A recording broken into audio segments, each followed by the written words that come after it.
Hello everyone. Sir हमारे पास आए थे अपनी प्रॉब्लम को लेके। क्या दिक्कत आ रही थी सर आपको?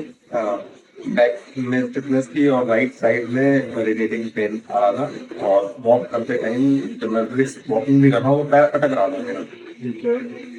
अभी सेशन के बाद कैसा लग रहा है आपको? पता चला कि यहाँ पे क्या इश्यूज हैं, कैसे क्या?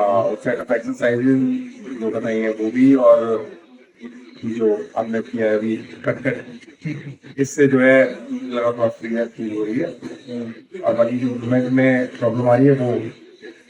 जो आपको प्रोटोकॉल बताया गया वो समझ में आ गया हाँ आपको? हाँ और जो इम्बैलेंस जनरेट हो रहा था वो समझ में आ गया कि ये कैसे काम कर? बेसिकली मसल इम्बैलेंस की वजह से मेजर इशू आ रही थी, जिसकी वजह से स्टिफनेस जनरेट हो रही थी और बैक से रेडिएशन नीचे जा रही थी। हमने कायरोप्रैक्टिक अलाइनमेंट करके सारा फील करा है और एक सेट ऑफ प्रोटोकॉल सबको दिया गया है। इससे बॉडी में जो भी इम्बैलेंस है